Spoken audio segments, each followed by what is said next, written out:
इस कुमार अवस्था में बचपन से ही ये जो नए नए बालक बैठे हैं भक्ति के जिस पांडाल में, ये बहुत सौभाग्यशाली हैं। इन्हें गोल्डन जो इनकी जो मिनटें जा रही हैं, जो क्षण जा रहे हैं सुनहरे हैं, उनको कभी इनको पता लगेगा। उस दिन हम पांडाल में बैठे थे, उसका परिणाम आज आया है। जो लोग पांडाल के अलावा कहीं ठेकों पर बैठते हैं, कहीं बदमाशों के साथ बैठते हैं, इनकी जिंदगी की दिशाएं कुछ अलग अलग हो जाती हैं। परिणाम पे पता चलता है कि वे कहाँ पहुंच गए और हम कहाँ पहुंच गए। प्रहलाद जी कह रहे हैं, अपने संघ के क्लास फेलो जितने भी हैं, सहपाठी हैं, उनसे कह रहे हैं कि धर्मान भागवतान आचरित। बचपन से ही इन भक्ति का आचरण जो करेगा वो जो है उस परमात्मा के नजदीकी पालेगा, उस अर्थ को पालेगा जिसे पाना बड़ा मुश्किल है और जिसे पाने के बाद कुछ भी पाना बाकी नहीं रहता है। भैया सवरे बालक जो है बड़े खुश भये, बोले लाला तैने बड़ी अच्छी बात बताई और हमें तो पता ही नहीं होती ऐसी बात। हम तो यही समझ रहे कि जाए काखा गागा सीख ले, फिर जाते ने का पढ़ के कोई नौकरी मिल जाएगी, ब्याह हो जाओ और बालक रह जाएंगे बढ़िया छोटे आगरा में लेके वो बनवा लेंगे, प्लॉट डाल ले लेंगे, फिर एक कमरा बनवा लेंगे, सो जिंदगी। इतना ही समझ रखा था हमने। तूने बताया कि इस गलनशील, इस मरणशील इस शरीर से ब्रह्मा के पद को, परमात्मा के पद को पाया जा सकता है। गीध देह तज धरे हरि रूपा, गीध देह तज धरे हरि रूपा। यानी गीध ने भगवान के स्वरूप को पा लिया, उस लोक को पा लिया। गीध होकर के भी और हम मनुष्य होकर के भी यदि केवल आगरा में एक प्लॉट ही ले पाए जिंदगी में तो कितने घाटे में रह गए। जहां इस शरीर से वहां तक जाया जा सकता था, हम यहीं तक रह गए। आखिर भैयाओ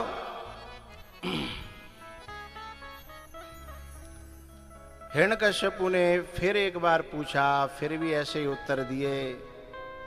तब उसने पूछा कि तुझे किसका बल है भैया?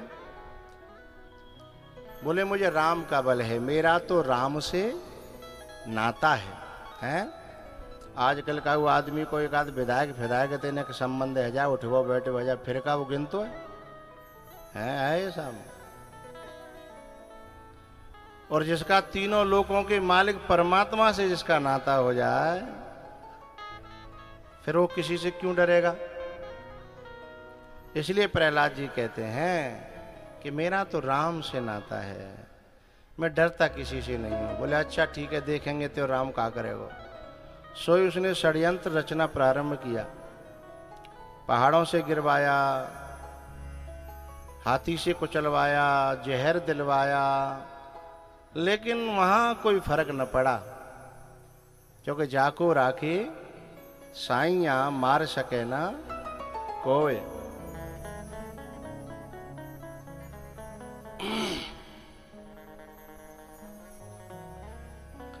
भैया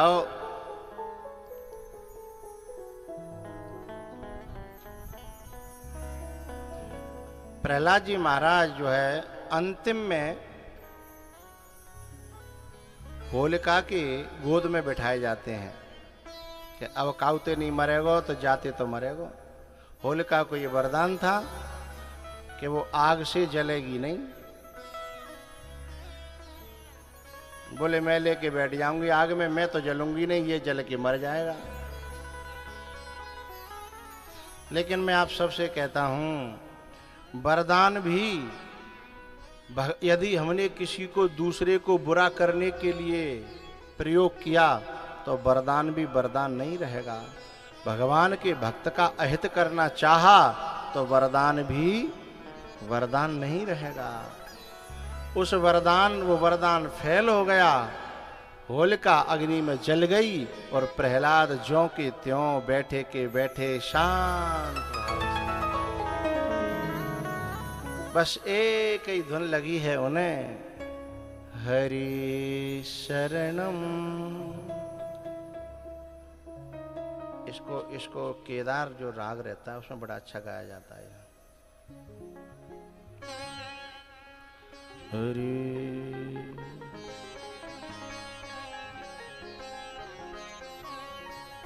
हरि शरणम, हरि शरणम, हरि शरणम, हरि शरणम। बना सकते केदार?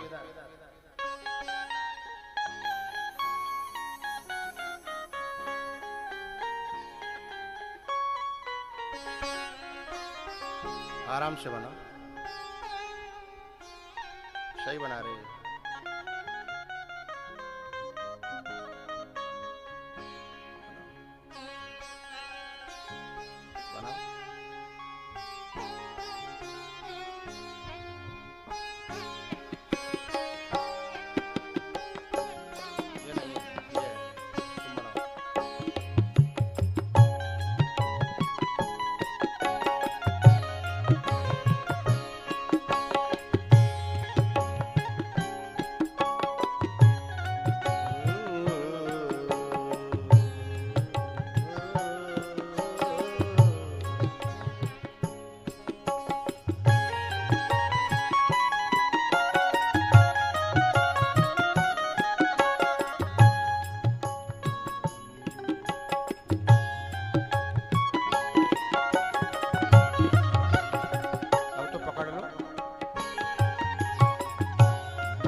हमसे वहाँ गवाया था, वो आया था शंभू नाम का लड़का केदार में।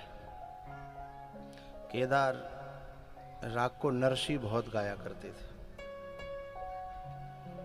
प्रहलाद जी महाराज जो है ना, हरि शरणम, हरि शरणम,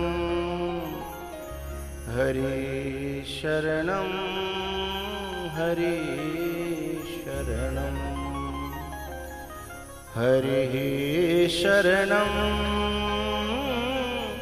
हरि शरणम, हरि शरणम, हरि शरणम।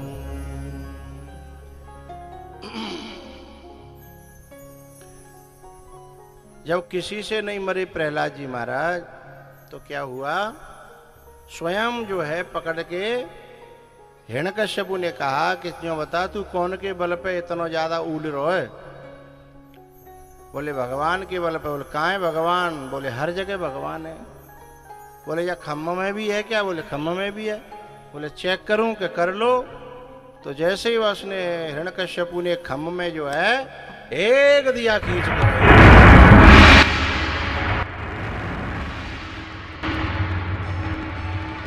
बोलो नरसिंह भगवान की, जोर से बोलो नरसिंह भगवान की। उसमें से नरसिंह भगवान का प्राकट्य हुआ और फिर युद्ध होने लगा। देवता लोग कहने लगे कि जल्दी मारो, जाते हम बड़े परेशान हैं। भगवान बोले भैया ने थोड़ा सा ने धैर्य धारण करो, क्योंकि जऊ ने कचू वरदान ले रखे हैं। बोले का? बोले जाने मांग रखी है कि न दिन में मरूं और न रात में तो कम से कम 2 वक्त मिलेंगे, तब तक तो इंतजार करनो। वही समय ला करके देहरी में घुटनों पे रख करके एक एक वरदान को गिनाया। बोले बताओ, 12 महीना में से जो साल के होते हैं उनमें से कोई महीना तो नहीं है? बोले नहीं है, जो तो लौंद को तुमने अलग बना दो, मुझे मारे हुए के हैं। बोले बताओ, ऊपरों के नीचे? बोले बीच में लटक रहे हैं, न ऊपर के रहे न नीचे के। हम तो कितऊ के ना रहे। और सचमुच में जो भगवान का विरोध करते हैं वो कहीं के नहीं रहते हैं। असलियत तो यही है।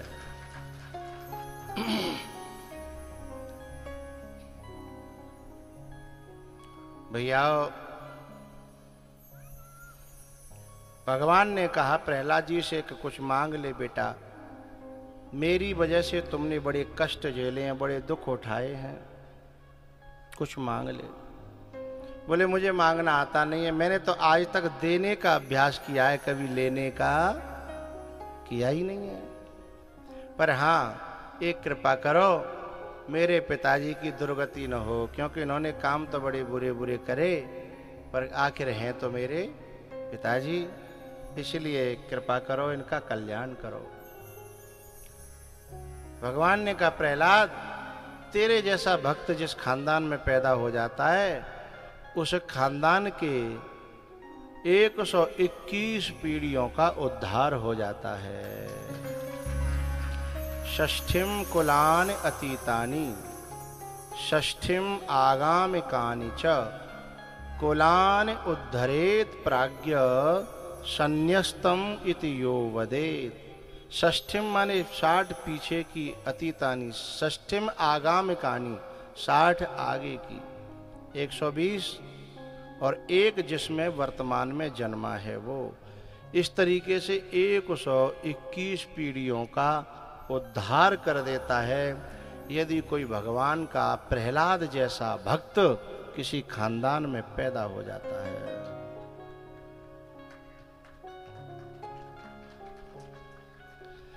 और भैया, एक कपूत पैदा हो जाए दुर्योधन जैसा तो पूरे को सुपड़ा साफ भी कर देता है?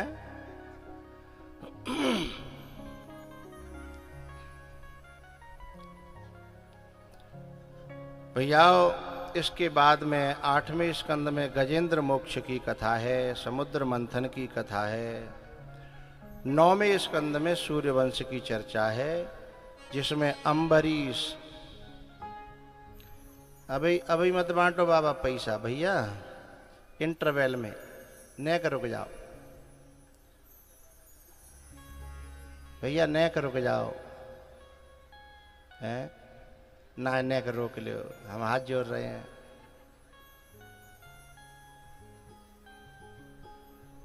भैया,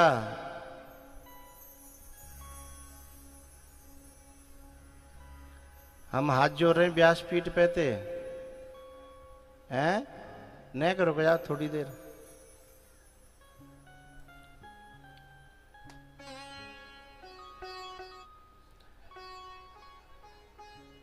ऐसे लोगों का कभी कल्याण नहीं हो सकता जो जिद्दी होते हैं, भले ही वे पैसा बांट लें। जिन्हें संत की प्रार्थना समझ में नहीं आ रही है,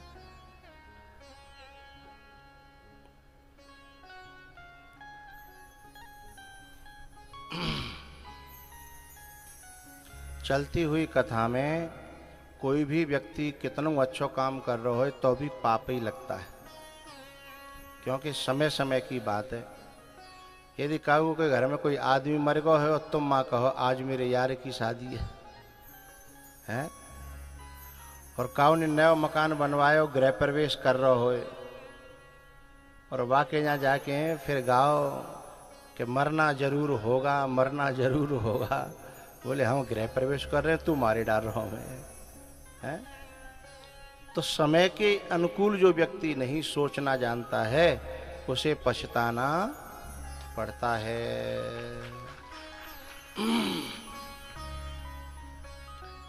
तो सूर्यवंश में राजा अम्बरीश, मानधाता, सगर अंशुमान, दिलीप, भगीरथ।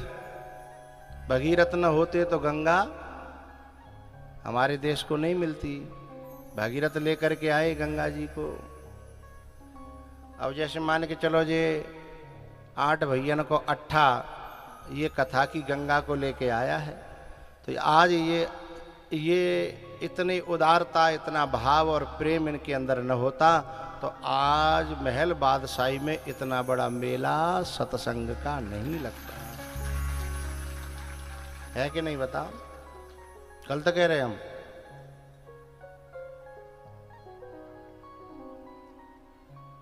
जैसे आज महल बादशाही यमुना जी का तट जो है, जैसे जहाँ सारे तीर्थ आ गए हों, है कितना सुंदर, कितना अच्छा लग रहा है। ये कथा पूरी हो जाएगी तो कछु लोग तो सपने में वो कथा सुनो करेंगे, हैं?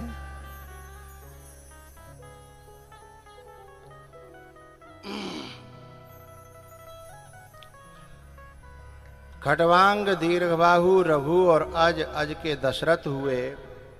और दशरथ जी महाराज के 3 रानियां थीं। फिर गुरु जी ने यज्ञ कराया और उससे प्रसाद मिला। प्रसाद तीनों रानियों में बांटा गया और तीनों रानियां गर्भवती हुईं। फिर भगवान ने जब समय चुना, 9वीं तिथि, 9वीं तिथि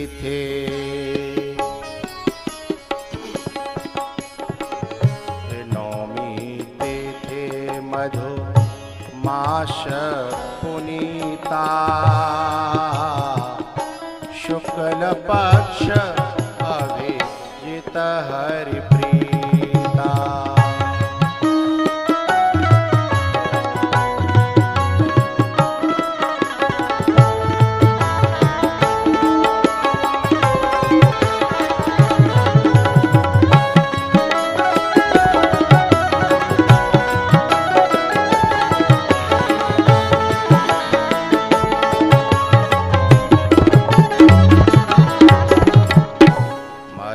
दिवस अति शीतल घामा, पावन काल लोक विश्रामा।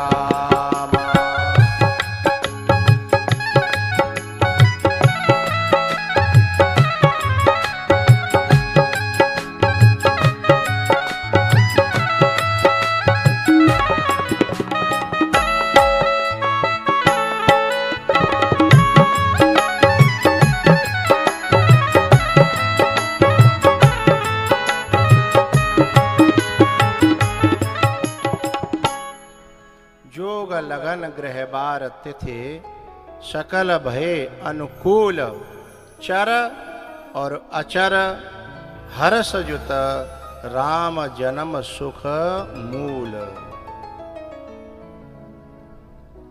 सुख के 2 ही मूल हैं। एक तो किसी के जीवन में राम का प्राकट्य हो जाए, जगत में नहीं, जीवन में। जब तक जीवन में राम का प्राकट्य नहीं होगा तब तक जो है सुख का मूल नहीं मिलेगा, जड़ नहीं मिलेगी। और दूसरा मूल है भगति स्वतंत्र सकल सुख खानी। भक्ति जो है वो भी सुख की खान है। राम जी का जन्म होता है तो आओ हम थोड़ा सा आनंद मना लें। आज बच्चों ने भी पंडाल को सजाया है, गुब्बारे लगाए जो भट्ट भट्ट फूट रहे हैं, हैं? एक बधाई गाएंगे। जिनको नाचना है शांति से अपनी अपनी जगह नाच लेंगे और फिर आगे बढ़ेंगे।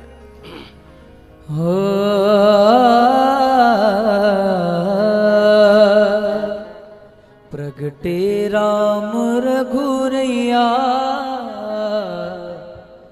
प्रगटे राम रघुरैया, अवध में बाजे बधिया। प्रगटे राम रघुरैया, अवध में बाजे बधिया।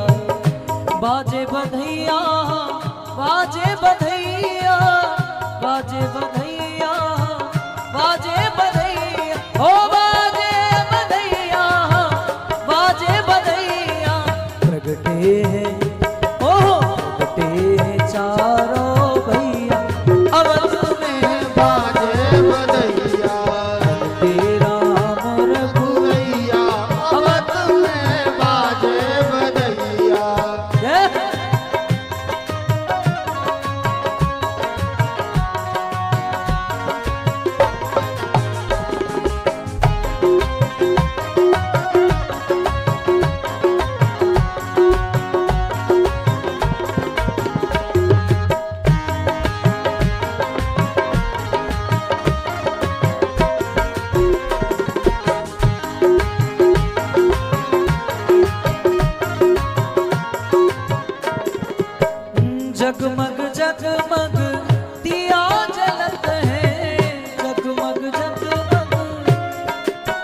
बाकी जो बिना नाचने वाले हैं वो बैठ जाए।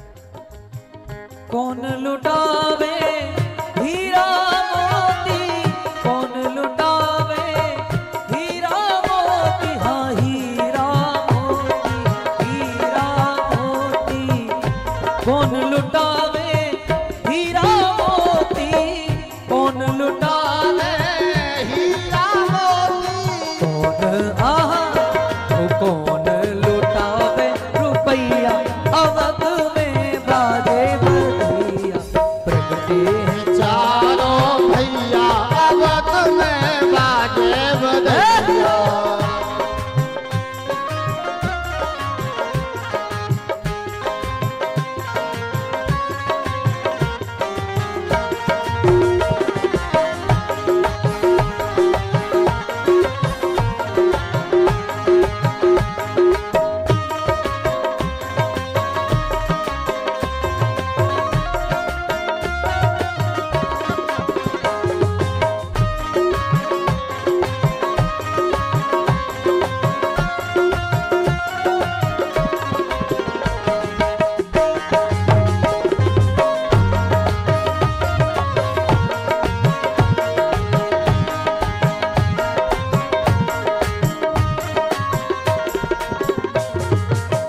राजा लुटावे हीरा मोती,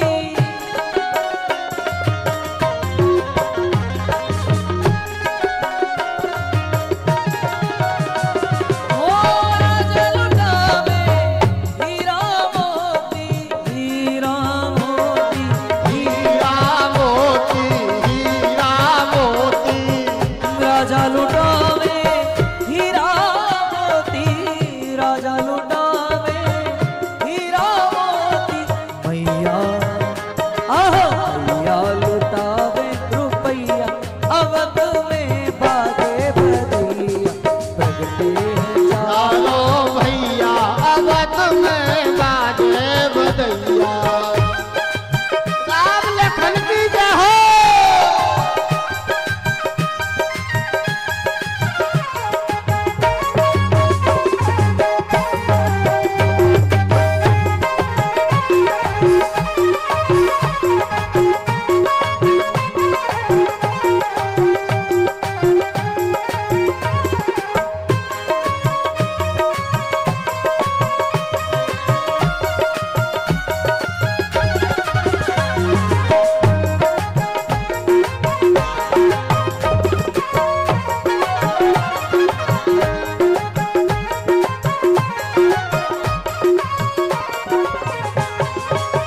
ताल मृदंग ढोल ढप बाजे,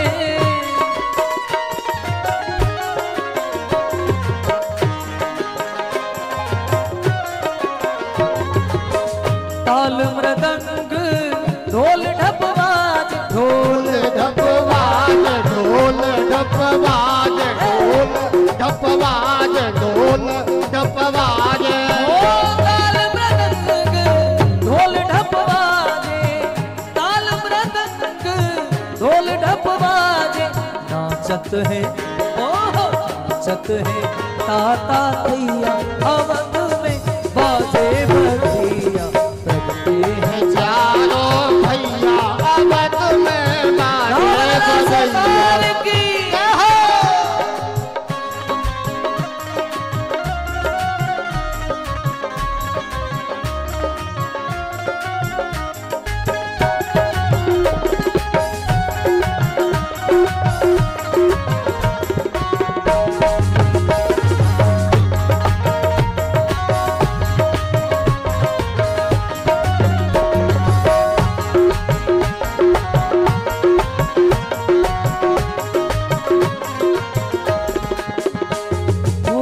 बाजे बधिया बाजे बधिया बाजे बधिया, ओ बाजे बधिया बाजे बधिया बाजे बधिया बाजे बधिया, प्रगटे राम रघुरैया अवध में बाजे बधिया। प्रगटे हैं चारों भैया अवध में बाजे बधिया। प्रगटे हैं चारों भैया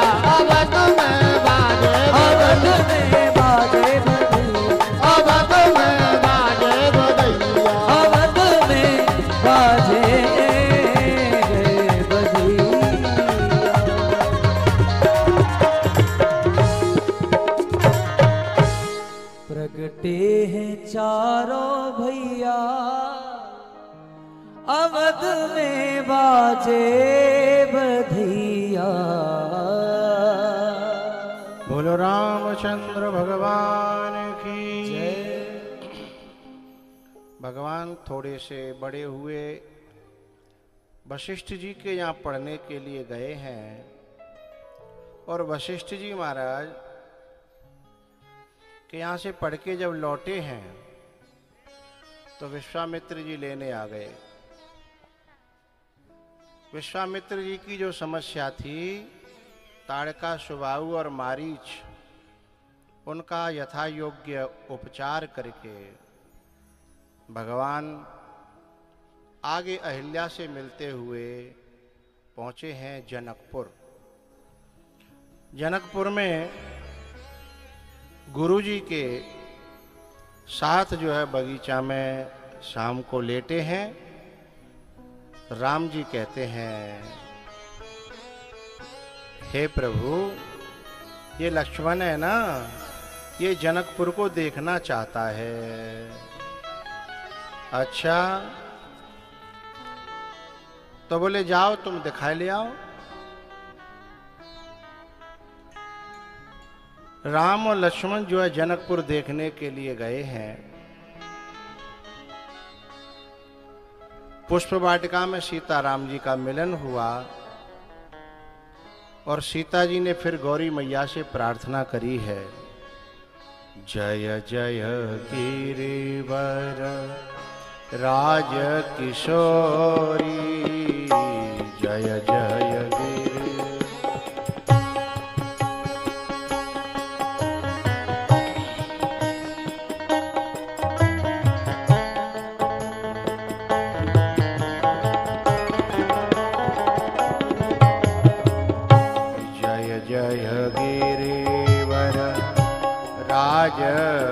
किशोरी, जय महेश मुख चंद चकोरी।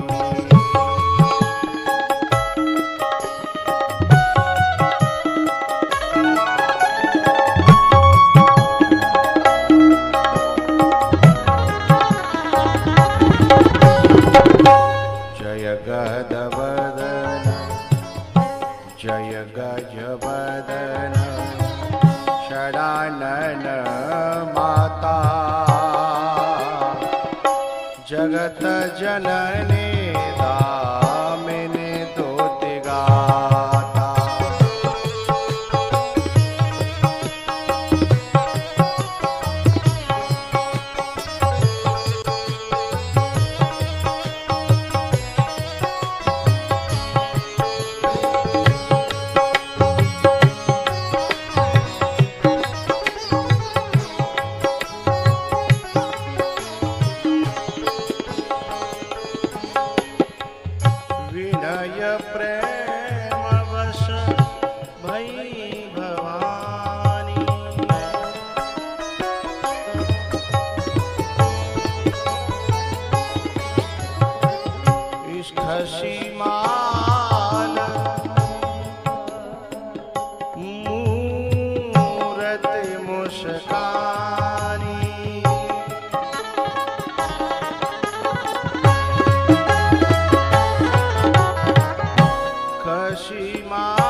विनय प्रेम वश भई भवान।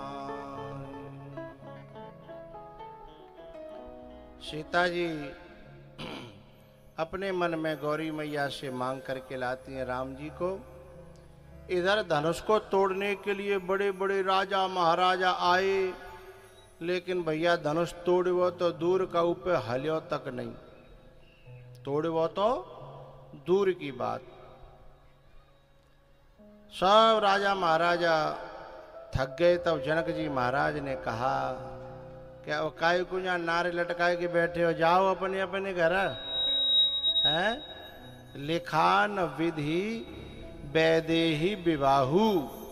मुझे लगता है कि विधाता ने मेरी बेटी का विवाह शायद लिखा ही नहीं है, और आज के बाद कोई यूं मत कहियो कि मैं वीर हूं, क्योंकि सबकी वीरता हमने देख ली है। इसलिए जाओ। सब शांत थे, लेकिन वही सभा में शेषनाग जी बैठे थे और बिनकी जीव लपलपा रही है। शेषनाग के जीव लपलपाती है, यानी जिन व्यक्तियों की जीव ज्यादा लपलपाप तो समझ लियो बामे शेषनाग को अंश है। जहां कहूं बात है रही हो और माटिया बोले बिना न रह जा रहे होए तो समझ लो। लक्ष्मण जी खड़े भये और गुस्सा में उन्होंने जो है सभा को झकझोर के रख दिया।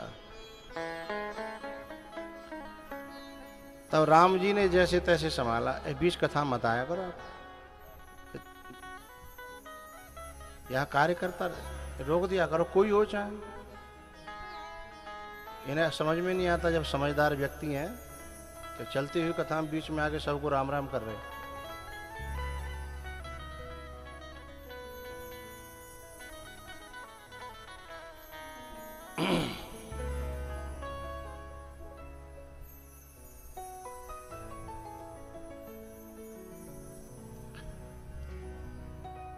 राम जी ने लक्ष्मण जी से इशारा किया कि अब तुम्हारा काम हो गया, अब हमें अपना काम करने दो। लक्ष्मण जी बैठ गए। विश्वामित्र समय शुभ जानी, विश्वामित्र समय शुभ जानी, बोले अति स्नेहमय वाणी, बोले अति स्नेहमय वाणी। उठहु राम भंजहु भव चापा, मेटहु तात जनक परितापा। सुनि गुरु वचन चरण शिरोनावा, हरषु विषाद न कछु उरयावा। सहज ही चले सकल जग स्वामी, मत्त मंजुवर कुंजर गाम। तुलसीदास जी कह रहे हैं कि राम जी जो है हाथी की चाल से चले। यहाँ कहना तो चाहिए कि शेर की तरह चले, और वे कह रहे हैं हाथी की चाल से चले। हाथी की चाल की उपमा तो नारियों की चाल को दी जाती है। वीर की चाल की उपमा तो शेर से दी जाती है। इन्होंने ऐसे क्यों कहा? बोले इसलिए कहा कि अध्यात्म मार्ग में शेर की चाल से बात नहीं बनेगी, हाथी की चाल से बात बनेगी। बोले कैसे? जो शेर है ना, यदि उसके आसपास कुत्ते भौंकने लगे तो वो बिनते लड़ पड़ेगा।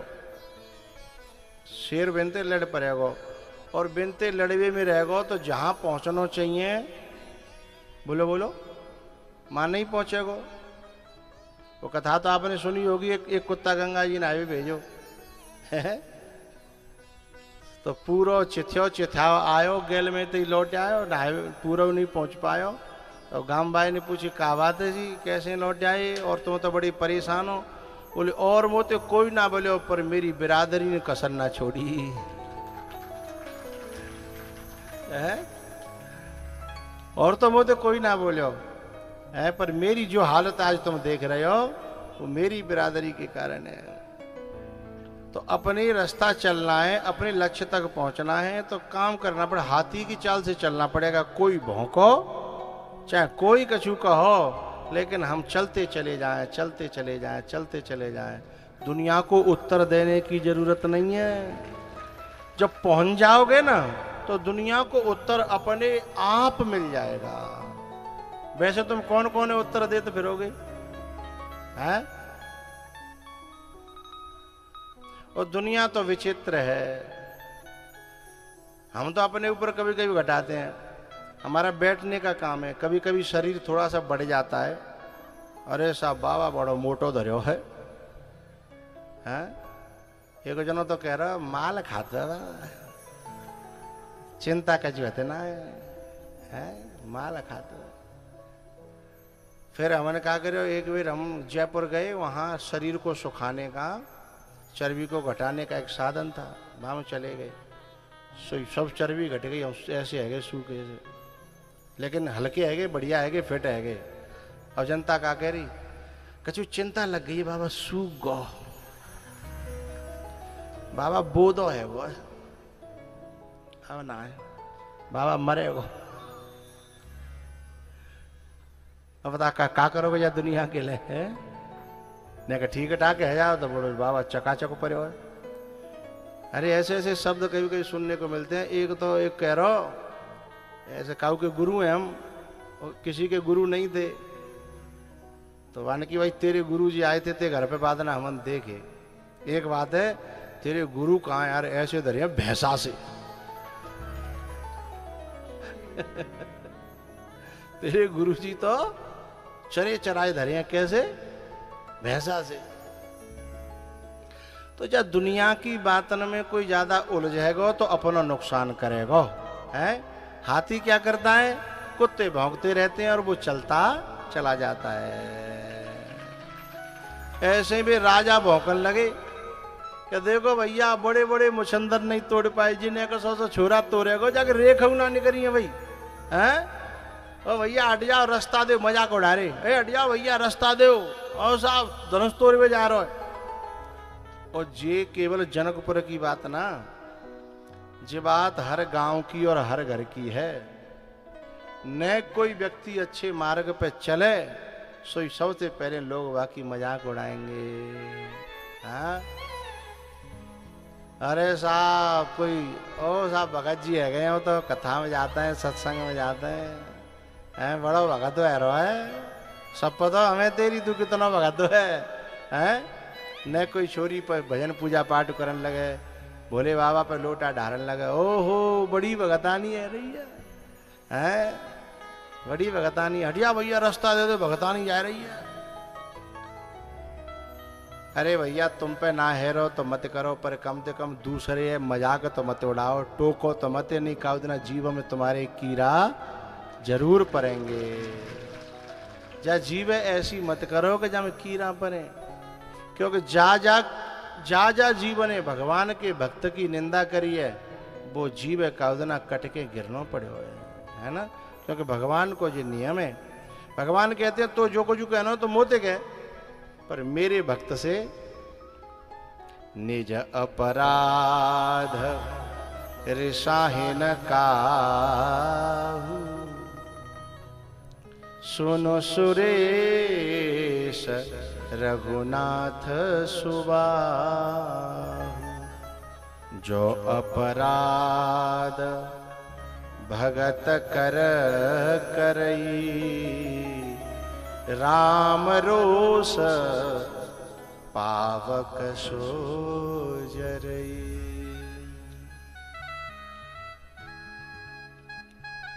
भैया राम जी चले और धनुष के पास पहुंच करके राम जी ने भोले बाबा से कही, तुम्हारा धनुष है, का आज्ञा है, तोड़ दूं कि न तोड़ दूं?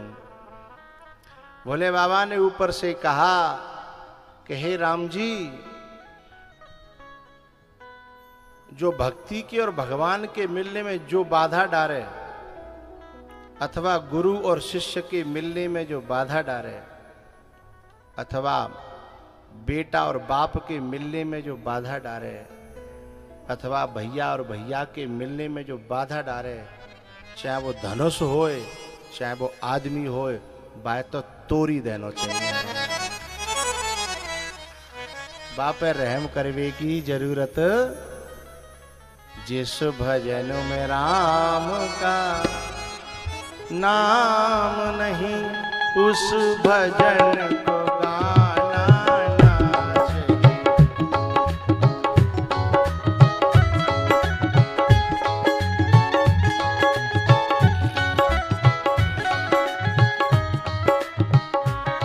चाहे बेटी कितनी प्यारी हो,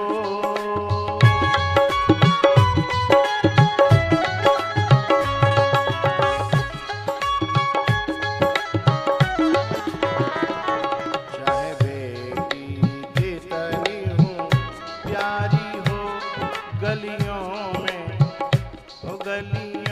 में डोलाना ना चाहिए।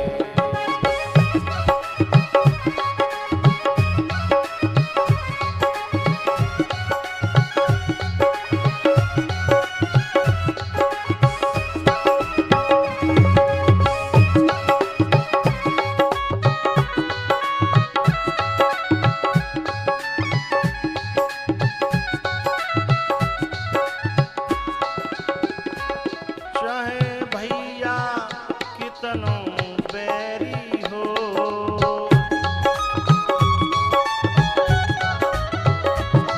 चाहे भैया कितनो बैरी हो, बुरो होए भलो होए कैसो होए, चाहे भैया कितनो बैरी हो, पर भेद छुपाना ना चाहिए।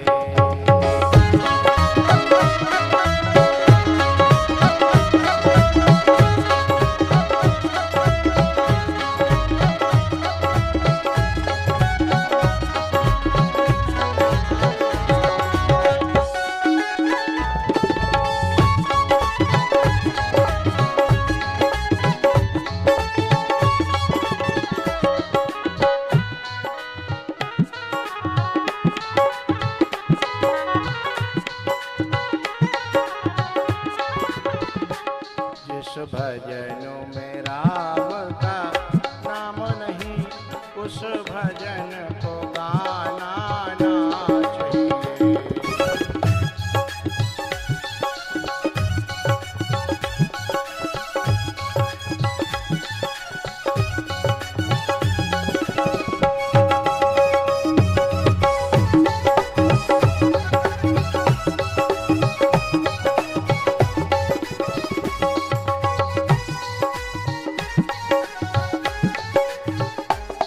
अब मेरे मन की जो लास्ट पंक्ति है वो ध्यान से सुनिएगा। चाहे चुगल खोर पे परे पन्हिया,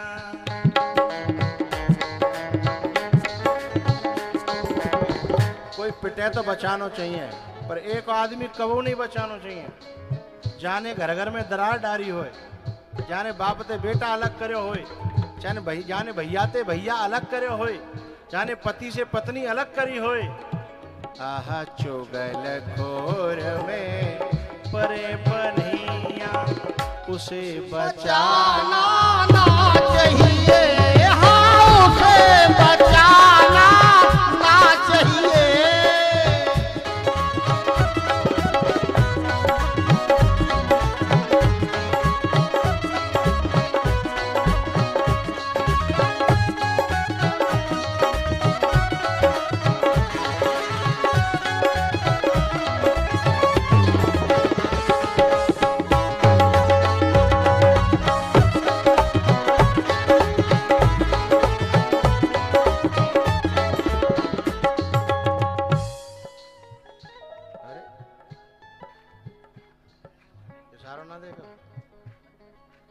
जिस भजन में राम का नाम न हो उस भजन को गाना ना चाहिए।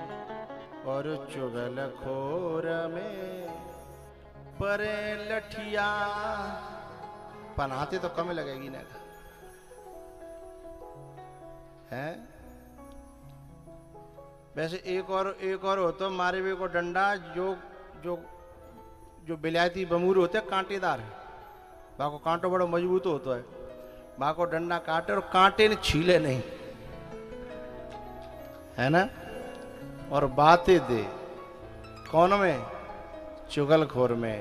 ये समाज के सबसे जहरीले नाग होते हैं जो फूट डाल के समाज की शांति को नष्ट कर देते हैं। चुगलखोर में परे पन्हिया उसे बचाना ना चाहिए।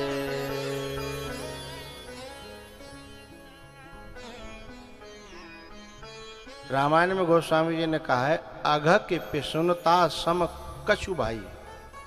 अघ के पिसुनता सम कछु भाई। पिसुनता माने चुगली। धरती पे पाप तो बहुत हैं पर चुगलई के समान पाप बाकी बराबरी करवे वारो इतना तगड़ो पाप धरती पे कोई नहीं है। अघ के पिसुनता सम किछु भाई। इसलिए शंकर भगवान ने कहा जो मिलन में बाधा डारे, एक होने में बाधा डारे, समाज के मिलने में बाधा डारे, चाहे वो धनुष हो चाहे मनुष्य हो, है उसे तो मैं भी चाहता हूं टूट जाए तो ही समाज का भला है, दुनिया का भला है। तोड़ दो। गुरु हे प्रणाम मन ही मन कीना। गुरु ही प्रणाम।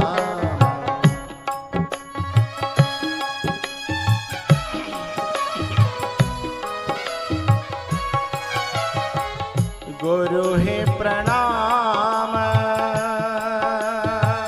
मन ही मन कीना।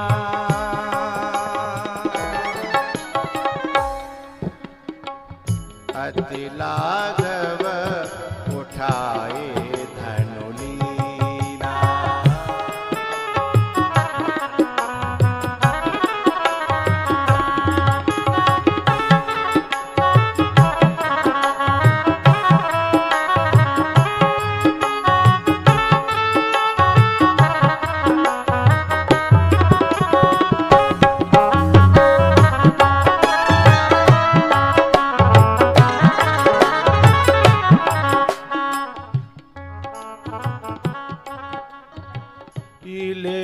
चढ़ावत खेचत खेचत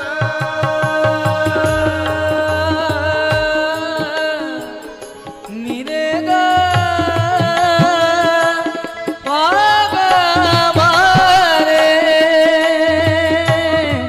निसरे सधा निरे पावरे निसरे सधा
काऊ न लखा देख सब ठारे।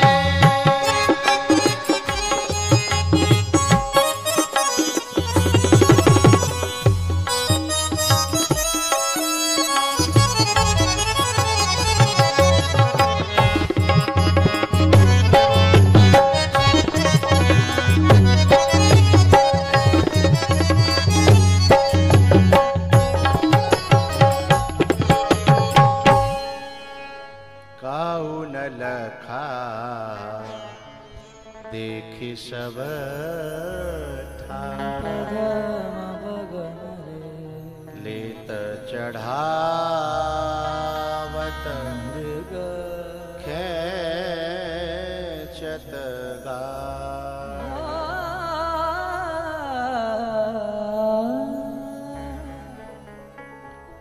धनुष टूटा, सीता जी माला लेकर के आई। अब माला कैसे परे? सीता जी की लंबाई थोड़ी कम है, राम जी की लंबाई थोड़ी सी ज्यादा है, हाथ वहां तक पहुंच रहे नहीं है। सीता जी ने अंदाज लगा लिया है, इसलिए माला ऊपर करी नहीं है, पकड़ के रखी है कि न कि गर्दन झुके तो मैं माला डारूं। बहुत देर रह गई, सभी रानियां निवास में देख रही हैं और राजा महाराजा जो भगवान के भक्त हते वे बड़े सुकून पूर्वक। और तो मर गए जो वैसे तक चुगल खोर जैसे धनुष टूटे, धनुष के संग ही बेव टूट गई हैं। लेकिन जो भगवान के भक्त हतकाए और वहां में रूप बदल बदल के बैठे, बहुत तो सिद्ध महापुरुष शंकर भगवान, ब्रह्मा जी, वरुण, इंद्र, कुबेर सब रूप बदल के बैठे, टकटकी लगाए। ये दृश्य जैसे माला पड़े भाई देख वे के लिए। लेकिन जब माला वहीं के वहीं रुक जाए, जैसे मैंने को टीवी में चिपक जाता है ना, कितनी गुस्सा आती है। और कबो अच्छी बातों पे चिपक जाए तो और ज्यादा गुस्सा आते हैं। हाँ, तो वहां तो चुपकंत है गई, न माला ऊपर जा रही और न नीचे। लोगों ने पलक झपकना बंद कर दिया, लेकिन पलकन ने कब तक रोक के रखोगे? ये पलक इतने बेशर्म होते हैं, ज्यादा देर रोकोगे तो अपने आप गिरते हैं। ये ज्यादा रोक के देखो तुम, कब कोशिश करोगे तो अपने आप गिरेंगे। अब कछु जो भगवान के जो परम भक्त थे वे सोचने लगे ऐसा नहीं हो कि जब ही जी माला गिरे और तभी पलक गिर गए तो मुख्य दृश्य तो रह ही जाएगा, तो क्या करें? तो कछु लोग ऐसे महल बादशाही के जैसे आते हैं, मतलब अड़ियल है, सो बिन ने पलक पकड़ लेके अब गिरो हैं। तुम वैसे तो मानोगे नहीं, अब गिरो तो पलक पकड़ ले। लेकिन भैया मां न राम जी झुके और न माला पड़े, न बाबा आवे, न घंटा बाजे। बहुत देर रह गई। तब सीता जी की जो माता थी सुनैना, उन्होंने मंत्री जी से कहा कहने के जाए के राम जी से कहो जा जब खोपड़िए नेक झुका ले, कछु हैरो है, दुनिया परेशान है, बेचारे लोग हैं जिनको तरस खावे ने जब मुंडी ने के नीचे कर ले, कछु बिगड़ रहा है। मंत्री ने कहा हे राजमाता एक बात बताओ, मैं ठहरे मंत्री और वो भी बेटी वाले की तरफ से, मैं मेहमान से ये कैसे कह सकता हूं कि ससुराल में छोरी के अगार? मैं कैसे कह सकता हूं? तो कहे जी मतलब ऐसे ही दृश्य बने रहेगा। बोले ना ना, एक उपाय है, मैं महाराज जनक जी के पास जाता हूं, वे बड़े ज्ञानी हैं, बड़े प्रबुद्ध हैं, सुलझे हुए हैं, वृद्ध हैं, शायद उनके पास कोई न कोई उपाय तो होगा, और शायद उनके पास कहने के ढंग है, वे कह दें अपने हिसाब से। जनक जी के पास में भी मंत्री गए, प्रार्थना करी। जनक जी बोले कैसी बात करते हो तुम मंत्री होकर के, मैं बेटी को बाप है कि कैसे कहूं, तुम तो मंत्री हते, मैं तो सीधो बाप ही हूं भाई। एक तो ससुराल में सब लोगों के सामने, और वो भी पहला दिन, first impression the last impression, मामला गड़बड़ हो जाएगा, मैं कैसे कह सकता हूं।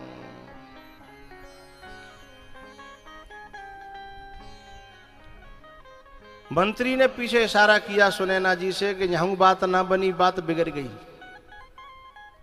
अच्छा, बोले क्या बात बिगड़ गई? बोले महाराज मना कर रहे हैं, यूं कह रहे हैं कि मेरे बस की बात ना है।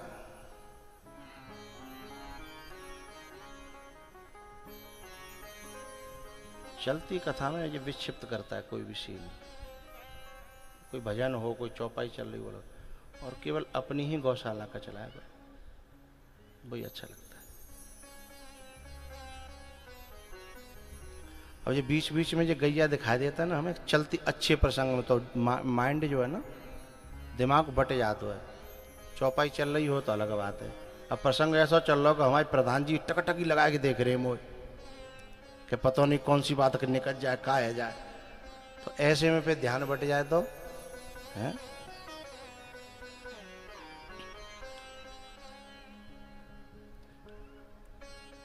सुनैना जी बोली एक काम करो मंत्री जी, इशारे में नेक और आगे चले जाओ। बे तो बेटी वाले ना है जो दाढ़ी वाले बैठे कहा है, विश्वामित्र जी जिनके ही गुरु हैं, बे तो कह सकता है। बोले हाँ बे तो कह सकता है, एक तो छोरा बारे हैं और बहू में छोरा के गुरु है, उनको आदेश तो मान्य होगा। ठीक है मैं जा रहा हूं।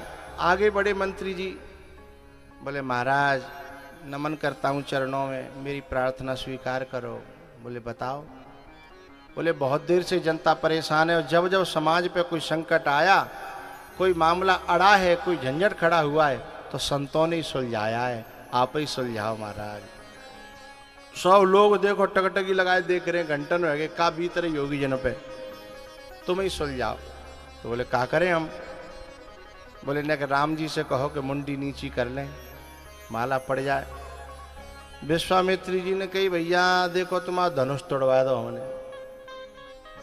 काऊ पे नाव टूट रहो, जो काम काऊ पे नाव हेरो वो हमने करवा दो। अब न्याते आगे की जिम्मेदारी हमारी ना है, तुम जाने तुम्हारो काम जाने। ये विश्वामित्र जी एक तरह के बिचौलिया हैं, तो बिचौलिया ज्यादा जिम्मेदारी लेगो ना जिंदगी भर की तो मारो खावेगो, क्योंकि खटपट तो काउ न काउ देना होनी है। तो बिचौलिया को केवल इतनी जिम्मेदारी लेनी चाहिए कि साहब हमने तुम्हारी बात कराए दें, तुम्हारी हमने मिलाप कराए दो, अब तुम जानो तुम्हारो जिंदगी भर की ठेकेदारी नहीं है। विश्वामित्र जी यही कह रहे हैं कि धनुष टूट गो साहब, तुम्हारी समस्या समाप्त है गई, अब जित हो रही कि तुम बात बात मेरे पास चले आओ हैं। बिचौलिया को ये कहना चाहिए कि भाई कल के बाद में छोरी की तरफ से कोई परेशानी हो, कि छोरा की तरफ से परेशानी हो, तो मेरे पास मत आई हो, तुम जानो तुम्हारो अब देखभाल लो, खूब मिल लो जुल लो, नहीं तुम बेर बेर आ जाओ साहब तुमने ब्याह करवायो, अब छोरी यूं कह रही है, छोरा यूं कह रहा है। तो जो समझदार बिचौलिया होता है ना, वे ज्यादा बड़ी जिम्मेदारी, और वैसे होते हैं बाबर सिल्ला बे तो टाल ठोक के कहता है जिम्मेदारी मेरी है, आओ हाँ तो फिर झेलो। बोले तुम जानो तुम्हारा काम जानो भैया, मैंने तो धनुष तोड़वा दो। तो सीता जी की मैया से फिर इशारा करो मंत्री जी ने कि यूं जो है मामलो बन्यो ना। तब सीता जी की मैया ने स्वयं प्रार्थना करी, झुके जाओ दशरथ जी के लाल, लली मेरी छोटी सी।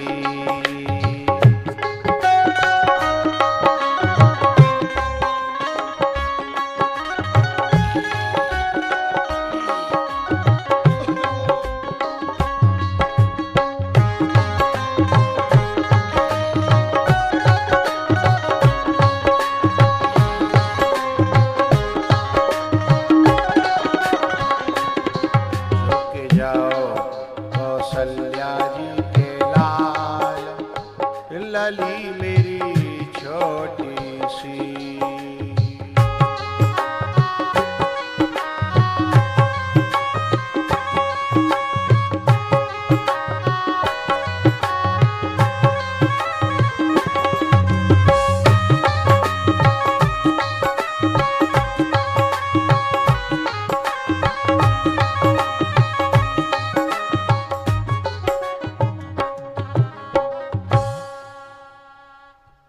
बात इनके भजन गावे थे, प्रार्थना करवे तो बात नहीं बनी। तो सीता जी ने लक्ष्मण जी से कही तुम तो शेष नाग हो ना। बोले वो तो 110% है। तो बोले तुम्हारे फन पे धरती टिकी है ना। बोले बिल्कुल टिकी है। तो बोले ऐसा करो भगवान की तरफ से इन्हें नीची कर दो, हमारी तरफ से इन्हें। लक्ष्मण जी बोले ऊंची तो हम चाहे जितनी कर दें, लेकिन समस्या ये है कि तुम एक ही धरती पे हो। अलग अलग होते तो एक है नीचो एक ऊंचो कर देते। ऊंचो करेंगे तो दोनों वही अनुपात में ऊंचे होंगे, नीची करेंगे तो वही अनुपात में नीचे होंगे। तुम ऊपर नीचे तब हो पाओगे जब दोनों के बीच में दरार डाली जाए पूरी पृथ्वी में। और दरार डालने का काम हमसे नहीं होता है। दरार डलवैया तो अलग ही होता है, उनमें से हम नहीं है। हमें तो मिटाना आता है दरारों को, और मिटाने में जो सुकून मिलता है वो डालने में नहीं मिलता। क्योंकि दरार डालने वाला इस बात का ध्यान रखे कि जादना जी दोनों एक है जाएंगे जिनमें हमने दरार डाली काई और बे आपस में बात करेंगे तब तेरो मोह कैसो होगा है। चुक भैया सदा तो दिना एक से ना रहने, दिना तो बदलेंगे, लेकिन जादना जिन दोनों में दरार डाली का है बे एक है गए तो दरार डारवी वारे को मोह कैसो रह जागो। शायद जो चूल्हे को जो तयो होतो है ना है बहुत ज्यादा करिया है जागो। इसलिए लक्ष्मण जी कहते हैं कि मैं दरार नहीं डाल सकता। तो बोले कोई और उपाय है? बोले हाँ, आप तो बस मुझे आदेश दो। तब लक्ष्मण जी महाराज समझे लखन दोन की करुणा, समझे लखन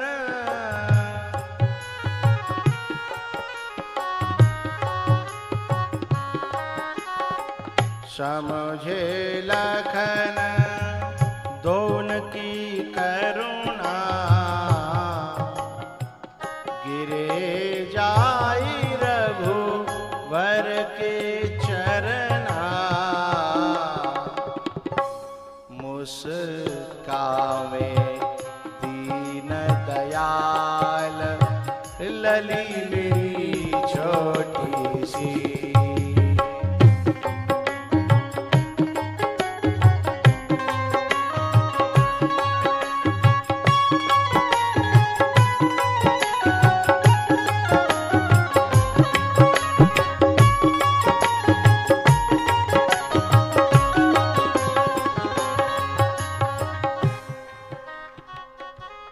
भैया बहुत देर रह गई, लक्ष्मण जी महाराज गिरे भई हैं। राम जी ने कही उठ जा भैया, इतनी लंबी परिणाम तो हमने आज तक कभी नहीं देखी है। लक्ष्मण जी बोले आज अपने आप नहीं उठेंगे। बोले तो? बोले आज तुम अपने हाथन से उठाओगे तो ही उठेंगे, और नहीं तो चाहे जिंदगी बीत जाए हम यूं ही परे रहेंगे। चाल तो आप समझ ही गए होंगे हैं? लक्ष्मण चरण पकड़ने लागे,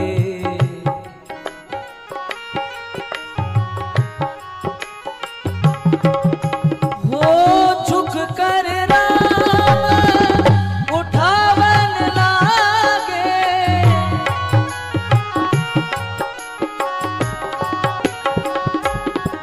सीता ने डाल दी माल लली में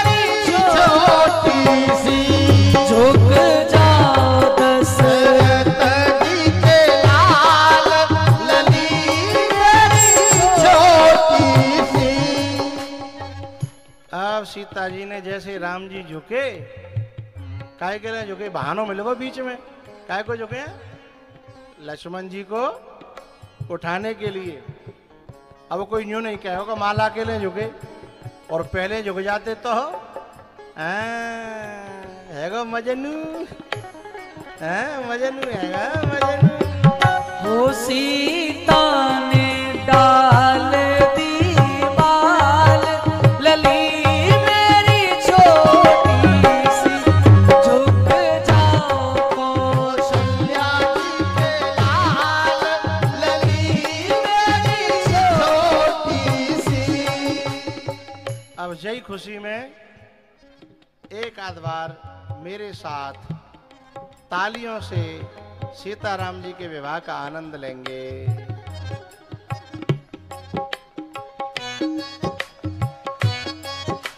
सो रहे हैं का?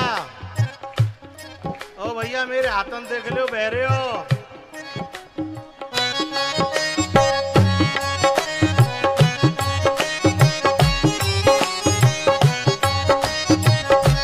ऊपर हाथ।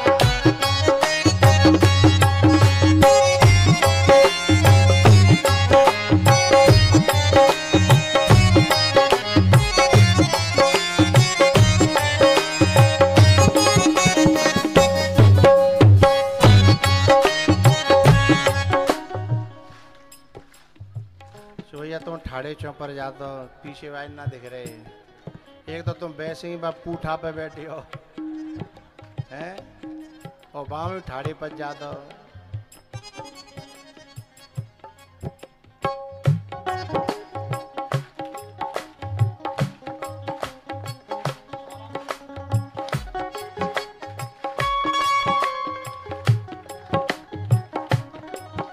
हल्के हाथ की थप्पी होनी चाहिए इसमें।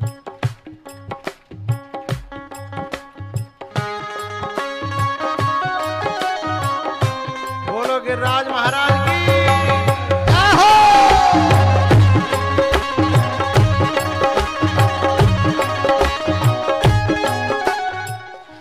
हे राम जी नीचे कर लो करो, जब मेरे हाथ बंद है जाए तो बंद कर लो करो। ब्रेक तो होनी चाहिए गाड़ी में, नहीं बुरा एक्सीडेंट होगा फिर। ब्रेक होनी चाहिए एकदम नीचे, तो सबके नीचे, मेरे ऊपर तो।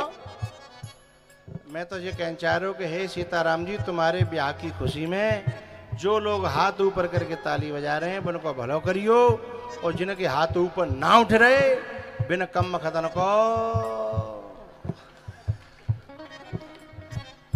चलिए इतना ही रहने दो।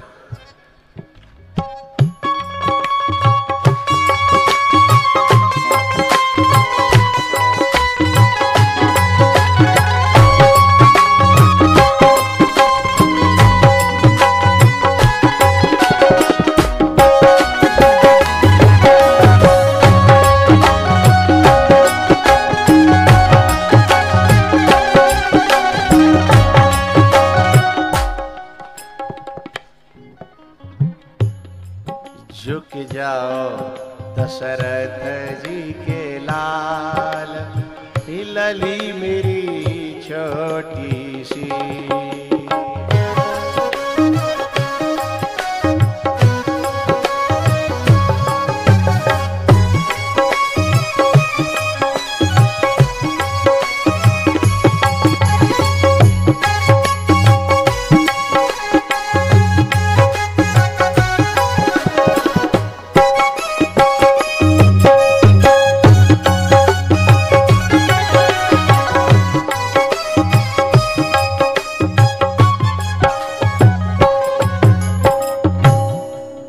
बोलो रामचंद्र भगवान की जय जय।